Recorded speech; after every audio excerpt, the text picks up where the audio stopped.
El Parlamento de Venezuela desconoció la ley antibloqueo impuesta por el régimen chavista para evitar las sanciones de Estados Unidos.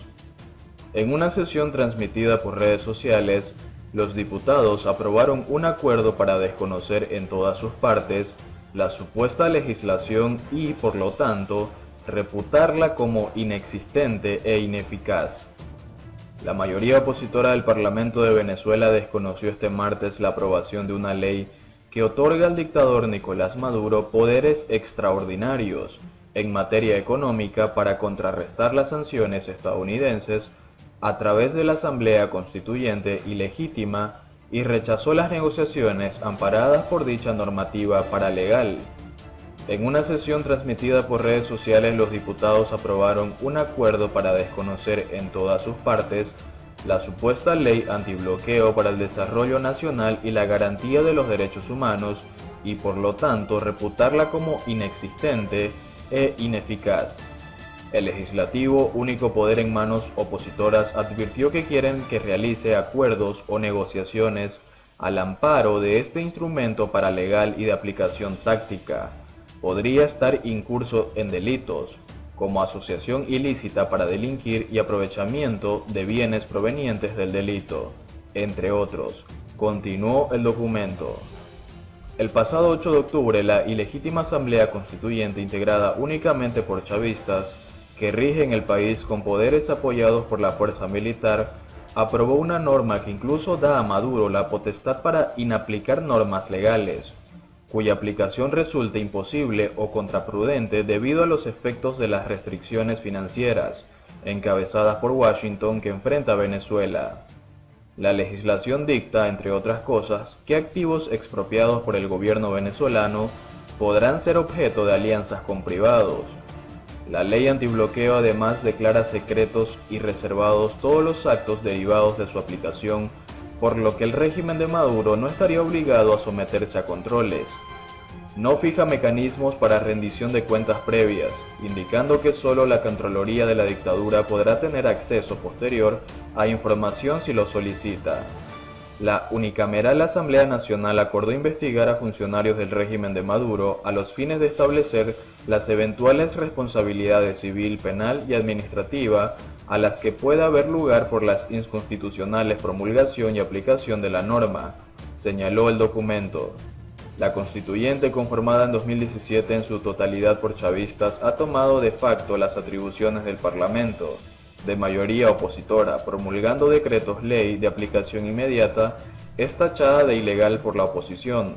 Washington, que considera fraudulenta la reelección de Maduro en mayo de 2018, lidera la presión internacional por un cambio de gobierno con sanciones económicas que incluyen un embargo petrolero vigente desde abril de 2019. Medio centenar de países, entre ellos Estados Unidos, reconoce como presidente encargado de Venezuela al líder parlamentario opositor Juan Guaidó. España niega que enviar emisarios a Venezuela sea blanquear dictadores. Hace una semana, Borrell defendió el envío de una misión diplomática de alto nivel a Caracas. La ministra española de Asuntos Exteriores, Arantxa González Laya, defendió este martes la iniciativa en Venezuela del alto representante de la Unión Europea para la Política Exterior, Josep Borrell, y aseguró que enviar emisarios a hablar con dictadores no implica que se compartan sus objetivos ni se blanquee a nadie. González Laya respondió así en su intervención ante la Comisión Parlamentaria Española para la Unión Europea a varios diputados que cuestionaron que el español Borrell haya enviado a Venezuela a unos emisarios para analizar las condiciones de celebración de las próximas elecciones legislativas convocadas para el 6 de diciembre en ese país. Explicó que la anterior máxima responsable europea de política exterior, la italiana Federica Mogherini, nombró a un enviado especial para facilitar el diálogo entre la oposición y el ejecutivo del presidente Nicolás Maduro, y que el actual alto representante sigue con la práctica de tener un enviado especial que facilita el diálogo entre gobierno y oposición en Venezuela. Así lo ha decidido la Unión Europea, los 27 miembros, no España, subrayó la ministra española. Enviar un emisario a dialogar no significa que a través de ellos estén blanqueando dictaduras o poniéndose del lado de dictadores, aseguró. Lo mismo sucede cuando la Unión Europea impulsa hablar con Irán para resolver las cuestiones nucleares, o impulsar hablar con Rusia para discutir el futuro de Ucrania. Este tipo de misiones no quiere decir que comparta sus objetivos ni blanquee a nadie. Lo hace defendiendo lo que es práctica habitual de las relaciones diplomáticas, que es el diálogo para buscar soluciones, subrayó. González Laya aseguró que, en lo relativo al actual gobierno venezolano, la posición de España está bastante clara y no ha cambiado ni cambiará. Hace una semana, Borrell defendió el envío de una misión diplomática de alto nivel a Caracas en septiembre pasado para tratar de lograr un aplazamiento de 6 meses de las elecciones legislativas, pese a no haber logrado ese objetivo. Había una pequeña luz de esperanza y me sentí obligado a explorarla, justificó ante el Pleno del Parlamento Europeo. El viaje a Venezuela de 2 altos funcionarios del Servicio Europeo de Acción Exterior fue criticado especialmente por el grupo del Partido Popular Europeo, que lo tildó de clandestino.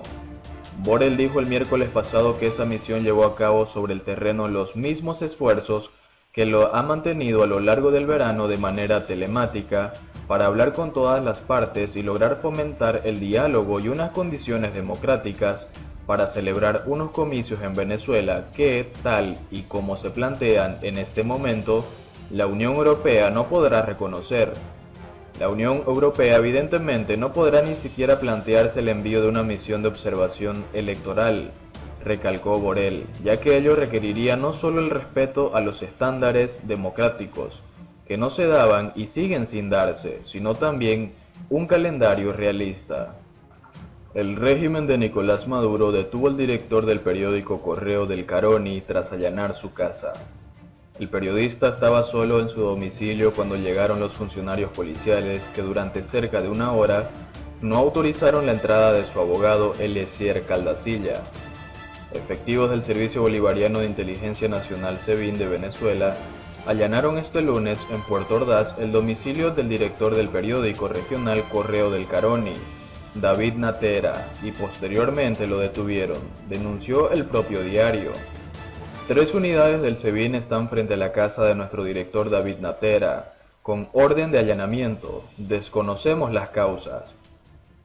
Escribieron en Twitter empleados del rotativo que circula en el amazónico estado Bolívar, fronterizo con Brasil y se imprime en Ciudad Guayana. Según detallaron, Natera estaba solo en su casa cuando llegaron los funcionarios policiales que durante cerca de una hora no autorizaron la entrada de su abogado Eliezer Calzadilla. Posteriormente dejaron ingresar al defensor durante unos 5 minutos. Si bien no le permitieron continuar en el interior puesto que no tenía una identificación profesional, al frente del operativo está el jefe comisario del SEBIN César Sánchez, agregó el diario a través de la red social. El allanamiento se prolongó durante 2 horas sin que hasta el momento se conozcan las razones.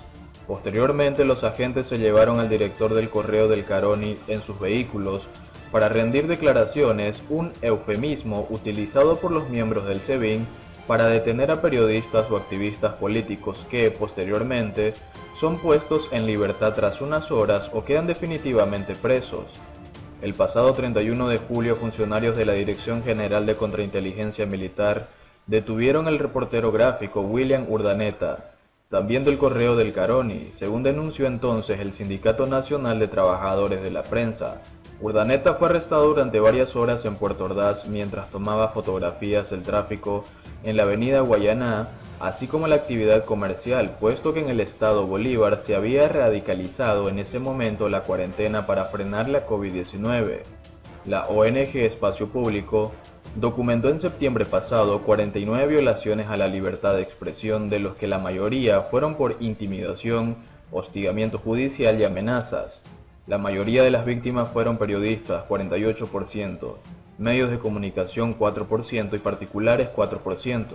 Los principales agresores fueron los cuerpos de seguridad, las instituciones del Estado y funcionarios, según los datos de Espacio Público. En los 9 primeros meses del año en Venezuela se produjeron al menos 796 violaciones al derecho a la información.